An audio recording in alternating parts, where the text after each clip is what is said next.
Rob and Mike show. As always, that's Rob. That's Mike. Hey, you guys, we just want to say, first of all, the subscriber count is getting huge. So many people are following us on Facebook. We have to say again, thank you so much. You guys have been amazing. Thank you for your support. Thank you for being there. We super appreciate it. Don't forget to share this video. If you haven't subscribed, get on it. Get on it. You are missing stuff. Don't only just subscribe, but make sure you share it with your friends. We really appreciate it, and thank you so much. Rob, this is going to be kind of a cool show. It's kind of a family. This is actually probably the most family-friendly show that we're probably ever going to do. We may ever do. But I'm excited about it. This is your trip about Yellowstone. Right. This is really just like I'm literally we're going to do a little bit of a talk about my trip to Yellowstone National Park, and I just wanted to talk really briefly kind of about Yellowstone and kind of put something out there. I know Yellowstone's kind of like on the bucket list for some people, right? That's a lot of... For a lot of families. Yellowstone, Mount Rushmore, right, Niagara Falls, Grand Canyon, those things that you're just like, yeah, we want to do it. Like, I want to take the kids there. I want to see this. And so I just wanted to quickly go through, like, my trip to Yellowstone, kind of give you guys, like, kind of my tips and tricks. So, and that's a lot of it. It's like, as far as, like, what Yellowstone was like, my tips and tricks on Yellowstone. And answer, any questions that may come up, like, throughout that. So, we went to Yellowstone. We were actually there for just about 4 days, and then we did Craters of the Moon National Park as well. I'll touch on that really, really briefly. Great trip. Super enjoyed the family. Went down with my in-laws, and my brother-in-law, and my sister-in-law. We took the kids. It was really great. My wife and I had a great time. We took our fifth wheel over. We all, and my in-laws took theirs, and it was really nice. So, first of all, I'm going to talk about, let's talk about, getting to and, going to Yellowstone, right? So, Yellowstone is, it's a national park, and it really is, I don't want to call it, saying it's remote isn't really, that accurate, because, there are some pretty, it's not that far from, Billings, Montana. You kind of pop in and out of Montana and Wyoming and Idaho throughout the entire thing, right? Which kind of gives you an idea because it's massive. The park is literally spreads across 3 different states. It's absolutely huge. But when you're going, things to keep in mind, if you're let's say you're pulling a trailer and you're new to pulling a trailer, right? There's some 2-lane roads that are kind of windy because you're kind of going in and out of different plateaus and everything like that. So, be aware of that. There are a lot, and I think this is the thing that a lot of people may not know. There's a lot of places to stay around Yellowstone, and there's a lot of places to stay in Yellowstone. There's several hotels in the park. There's several, lodge places in the park. You can stay, and you can kind of, look at where the different attractions are. And you can kind of base, where you stay based on those parks. I know that the next time that I go, there's, a hotel and lodge complex that's kind of up by Yellowstone Lake. Okay. I'm really interested in staying there because it's a little bit more, it's less touristy, which depending upon how many people watch this video, I may have just ruined that. But it's a little bit less touristy. It's a little bit more... kind of out of the way? Yeah, kind of more out of the way. It's a little bit more remote. So I really like that area up there. There's also a really beautiful lodge that you can stay at that's literally right at Old Faithful. So you can there's several rooms where you can kind of open your window and just watch Old Faithful do its thing. Ooh, I'm sure that's a pretty penny. It is. It's a very, very nice lodge, and I didn't even bother checking the prices because I'm I am not staying here. This is because you go in because it's I think it's one of the oldest and most historic ones there. Okay. And it really is. It's gorgeous. So that's that. I'm just gonna go. Like I said, there's a lot of activities. Mm-hmm. We went here. This is it's like a stagecoach ride. Mm-hmm. So they have stagecoach rides. They have horseback riding. There's no amusement park, just but a lot of the different resorts and things like that, they've got pools and different things like that. You've got the lakes and everything that you can go to. So really there's a lot of activities that you can do for the kids. And then, so this is what, this is what we know Yellowstone for, right? you know, we know about the buffalo. Everybody's like super excited. Now, here's a really funny thing. So, because I know a lot, I just said buffalo, and a ton of you just said bison. And then I said bison, and a lot of you were just like, "Come on, really? It's a buffalo." So here's the thing. So like, so there was this big thing where we were like trying to like get the you know, you want to get the definitive answer, right? So you're just like, okay, look, is it a bison or is it a buffalo? Like, what's the deal here, right? And so this is from the people at Yellowstone, okay? The word bison and buffalo are completely interchangeable. Now, here's the thing. I get it. I understand what you're saying. Technically speaking, American bison are buffalo, because buffalo are supposed to be like water buffalo, the different things like that, and we just call them buffalo. Yeah. If you are speaking in terms of like a casual word, right? And so this is what, like, from the official, like, you know, Yellowstone people. Buffalo is just a generic term. Buffalo is not incorrect. It's just not proper. So it would be, you know... Is that like tissue and Kleenex? Exactly, right? I mean, it really is. It boils down to, like, you know, do you say ketchup or catsup? Or, yeah. Really? So it's not really like... Bison is the technically official term. What you see at Yellowstone are American bison. If you say buffalo... But if you say buffalo, no one, like... There's nobody at Yellowstone going like, oi, oi! It's a bison. So... It doesn't matter what you say. I love that the people from Yellowstone came from Australia all of a sudden. I know, right? They're just like, "Oh, no!" It was really funny. So, there were so many like, the park rangers and the guides and everything. And so I started doing that because my son, who is, you know, learning to be funny, right? Yeah. So every time somebody would be like, you know, Lennox would be like, "Well, I haven't gotten all my accents down yet, so I'm going to go, crikey, it's a buffalo." So there's all these moments where like my 12-year-old's running around going, "Crikey, it's a buffalo." Which was a blast. It was so much fun. Love you, nephew. It was absolutely hilarious. So, you know, everybody knows that. Now, here's the thing also with, I'm going to say buffalo. I don't really care. You can call them whatever you want to. So, when you're going to Yellowstone, one of the things that people that are going to go to Yellowstone need to know about Yellowstone, right? When you go to Yellowstone, you don't park your car and then walk around and there's all these attractions that are right there, right? When you go to Yellowstone, you have to be prepared that you are going to drive as much once you get to the park as it took you to get to the park. Because it's literally, Yellowstone it's like 2.5, 3 hours across to drive the entire park. And so you'll go to like one feature, right? And you'll go and you'll visit like this particular geyser or this particular thermal feature or whatever. And the next feature that you're going to see is going to be like anywhere from a half an hour to 45-minute drive away. And so a day at Yellowstone can really consist of like 300, 400, 500 miles of driving. Just depending upon what you're going to see that day, how you're going to... So plan accordingly, right? When you're going through, Yellowstone is a trip that you want to kind of plan out a little bit. Because if you're like, oh, well, we're going to go see... this particular geyser, and then we want to go see this particular waterfall, and then we want to go to the Grand Canyon of Yellowstone. That could be easily a 7-hour day, because you're like here, because each thing, you know, like, you know, it takes you, you know, half hour, 45 minutes to get to a thing. You spend, you know, an hour visiting and looking at the thing, and then it's another, you know. So would this suggestion be like pinpointing something each day? Would that save you time and stuff? Like, this day we're going to do this. Yes. This day we're going to visit this. And absolutely. It's not one of those places where you can cram everything into one day. You're not going to do it. It is not possible to do. We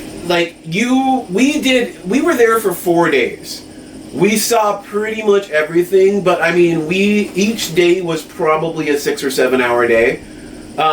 You cannot do Yellowstone in a day. You can do some highlights of Yellowstone, like if you're just like, I want to see Old Faithful, I want to go see the Grand Prismatic, you know, I want to go see, you know,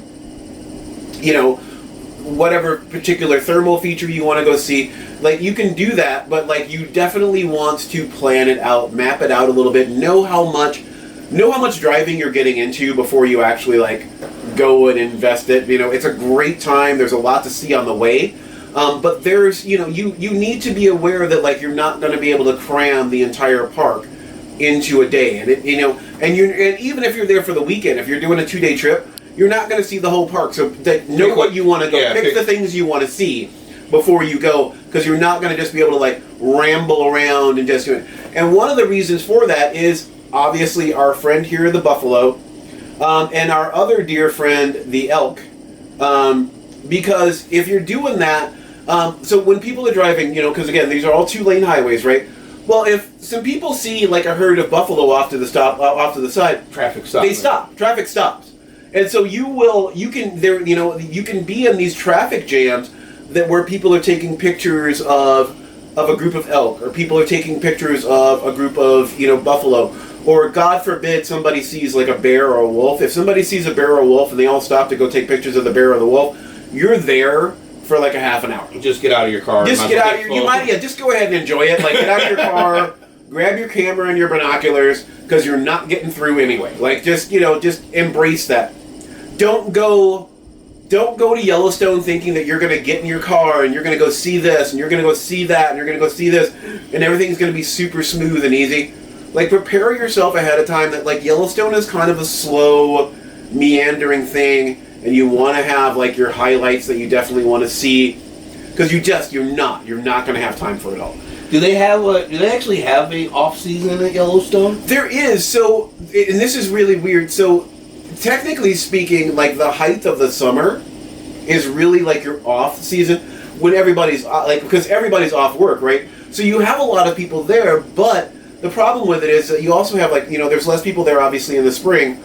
But the thing is, Yellowstone is very much you want to go see animals, right? Mm-hmm. Well, spring and fall is when the animals are most active. Okay. So if you're there to just go kind of see things, that's great, but you're not going to see as much animal activity in the height of summer because it's hot. But but say someone like me. Right. For example, I'm just like, yeah, I'm going to go through, I want to see, oh look, guys are great.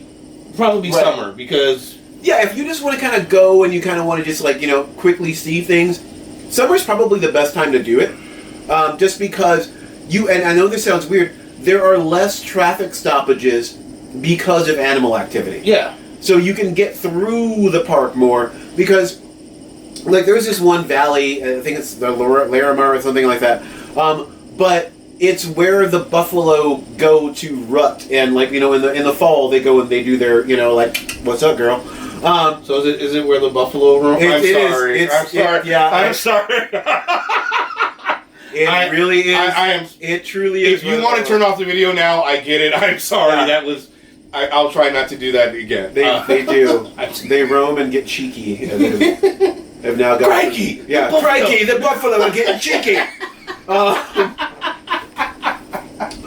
But there's this huge valley, and so everybody kind of goes there, because it's in the fall, because that's when the buffalo are doing their thing. You also, of course, have the elk that are doing their thing. So if you want to hear all the elk songs and things like that. So my dad is actually going this month, leaving very soon. I think your dad is actually leaving in the next few days. I think very days soon. or weeks. I can't remember. Very soon. Yeah, second or third week of August. Mm-hmm. So is that considered off season? That's not peak season, is it? No, he's not going during the peak. He's going to actually probably have a pretty easy time getting around. I think he's sliding in just before the So at that point, the buffalo will have started migrating toward the valley. So you're going to have a lot more there, but they won't all be there ready to get busy, right? That really doesn't start, I think, until September-ish. But definitely an increase. So the cold, basically that sweet spot between it's hot and it's winter, in both spring and fall, is when you got the most animal activity. That's when the most bears are out, because in the spring the bears are waking up and they want to feed their cubs. In the fall, the bears are trying to get as fat as they can for hibernation. Right, for hibernation. During the summer, all the animals they're up in the woods and everything, eating in their caves in the mountains. Right, they're staying cool. There's you do see some things we definitely we got to see a wolf out in the wild. We also, the kids got to go see, and I do recommend this. There is a bear and wolf discovery center there where they have conservation information and everything. It's really cool for the kids. Because they get to get right up close on bears and right up close on wolves and things like that. But there, again, there's a lot of this picture that is up right now. This is a picture of the Grand Prismatic. Oh yeah, which is this giant. So one of the things that all these colors that you see, and I'll put some up at the beginning of the video, and I'll do a few more. But all these colors that you see are caused by the bacteria that's growing around, because, this water is like 190 degrees. Yeah. But things can live in that, right? And so this is all, these colors are from the things that can live in that kind of hot water, also from mineral deposits. And you have these wonderful deep blue pools because the minerals interact with the temperature of the water, and so you get these brilliant colors, the turquoises and greens and blues and reds. The thermal features, especially the hot springs, are absolutely gorgeous. I am not really a big fan of like the geyser areas. Now, don't get me wrong, the geysers are cool, but when you go into one of the geyser areas, and this is something to be aware of, when you go into the geyser areas, there is a lot of sulfur gas. There's a lot of noxious fume. And you said there's one that was more sulfury? Yeah, so there's this one, and now it's my God, it's not Wallace Falls, but it's where Steamboat Geyser is. Just it's when you go, it's the same field where Steamboat Geyser is. It is considered to be the most, it's the most acidic geyser, like the most, the caustic. It's the most caustic water, right? They tell you that like don't touch the water because the water's like not that far off from like battery acid, basically. Not that because battery acid you can wash it off. I know, but like it's pretty caustic, right? You don't want to like. There's warnings when you get there that like like if you like that depending upon the amount of activity that's going on at the geysers, like there you might want to wash your car because it could affect your paint job. Like you said that you notice when people walk out of there that like because of the high. So it was really funny because I don't even think people were realizing it because when I walked out there's a short loop that you can do where you just see like kind of the big things. You see Steamboat. It's like 15 minutes you get out of there, right? And then there's also this like hour-long like walk loop that you can take. And by the end of that hour, you've breathed in so much sulfur and so much of this gas that you don't my entire group, like we didn't feel well, and then you get cranky, and you say you saw other families. There were other families coming out of this, and they went in super loving each other, and they were screaming at each other by the time because nobody realizes that the gas is affecting them, right? And the gas isn't making them feel well, right? And so there were these, literally multiple families that all of a sudden were just like, "Where's the goddamn car?" Rah! Like really angry with each other. And then that because with our group, right, 15 minutes later after you've had some oxygen and you're not lightheaded and cranky anymore, you're like, oh, that was weird, right? And most people get this reference. We were talking about, you said it was almost like, to put some pop culture into this, like Ghostbusters 2 when the ooze got on everyone. Yes, it was very much like that, where all of a sudden everybody was just overcome with this kind of raging emotion. Yeah. So be aware of that. I will tell you guys right now, you can if you want to. I don't advise that you do a bunch of thermal features all in the same day, because all of the different thermal features are emitting some kind of gas, and although it's not you're not going to die, it gets to you. It makes you lightheaded. You don't feel well. You will have some effects from it, right? Yeah. So it's not, it was cool. They're beautiful, but I really advise don't try to squeeze a ton of thermal features into one day. So I wanted to ask you, since you're there, favorite highlights for you. What was some of the stuff? I mean, you don't have to go through all of them. I'm sure there was many, but if you can pick a couple of highlights that you could share that you really knocked your socks off. Okay, so I will tell you this. That the first couple of buffalo you see are really cool. Yeah. And then you've seen there's only so many buffalo that you can see. Now I wasn't there during the massive herd. I think that would be really awesome. But at the you've got all the sort of dotted. After a while you're just yep, buffalo. Yep, got it. Buffalo, got it. The elk are cool, but again after a couple of you're just yep, elk.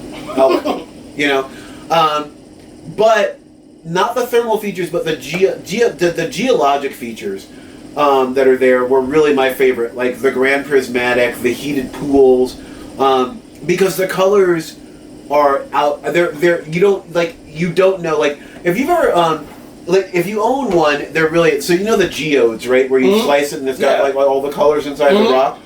Imagine that, but you know, a quarter of an acre of like that kind of geode colors, like, you know, stream across land, across the water, entire land. yeah. You don't see it anywhere in the world. That was absolutely the most stunning thing that I had ever seen in my life up to this point, and those were definitely the highlight of it for me. Some of the geysers are really cool. But those geologic features, the hot springs and all those, I think were the coolest thing for me. The mud pots were like, you know, the ground is literally boiling. Those were really, really interesting.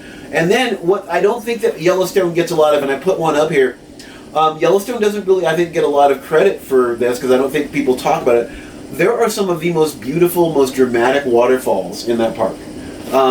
So just the water fee, I mean, like for me, a lot of the things that involved, whether it was superheated water or waterfalls, were really some of the coolest things. You know, again, the animals are cool, but like after a minute, you're just like, yep, that, you know. That's now, don't get me wrong, like if I found myself on the side of the road and like, you know, this close to a bear, but don't like, realistically, you know, it's the year 2021, you know, that those you know, that the days where there were just bear everywhere, and those days they're just not. They're not here anymore. They're not there. Like, you don't. We've done enough damage to the environment, and even within a national park, it's not just, you know, it's not just you don't see them in the wild anymore. We've taken down the population of those animals and made and you know, done things to the water and restricted it. And even though it's a national park, right? You just don't have those huge numbers that you had, you know, back in the 50s, 60s, 40s, where you see some of those old pictures of Yellowstone. Probably go to 80s. Right, even to the 80s. You just don't have the population of animals that you did. You know, I think they said at this point, now I know this sounds like a really big number, right? But there's only about 5,000 buffalo in Yellowstone. That doesn't sound like a lot. It really, like, you know, for 3 states worth of national park, yeah, there's really only about 5,000 buffalo in the entire park, right? You know, the number of elk is even lower than that. I think there's maybe, I don't even think there's 100 wolves. And they had to remember, they had to reintroduce, so all of the wolves that are in Yellowstone right now are not native. They were brought down from Canada to reintroduce wolves to the park. Yeah.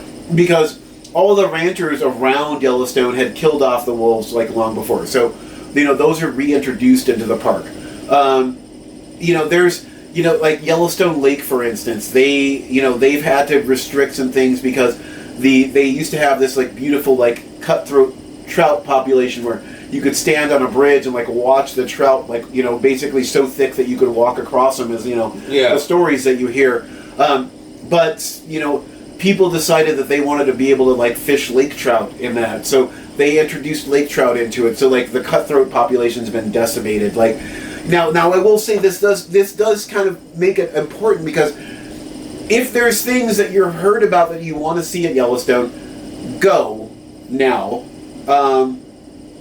Because I think one of the saddest things about going to Yellowstone and hearing about like just the decline that has happened within a protected area, right? Mm-hmm. You can't hunt in Yellowstone. Nobody's out there killing off bison, you know. But they have to do such a job to keep all of these animals alive because, again, the water has been damaged, the air quality has been damaged. So, you know, if you're of that ilk where you want to go start visiting national parks, do it sooner than later, because we really are kind of decimating the parks. And so now is like, you know, go, be respectful, you know, don't throw your garbage everywhere. But yeah, definitely go. It's worth it. But know that, like, yeah, you're going to see a lot of animals, you're going to see a lot, but you're not going to see them in the numbers, I think, that you imagine. That you imagine. Because we've already, there's been so much, the damage is done. You know, so just, you know, but there's a lot of beauty. It was absolutely worth it. I very much recommend it. It is a thing that you should take your family to do. And, you know, it gives you a sense of the conservation that we really should be doing worldwide, because we're just losing species left and right. And again, even within our national park systems, we're having a hard time because even in the national park systems, the populations of these animals are going down, and we are kind of have to, we kind of have to artificially like step in and keep them abundant. So that's those are now.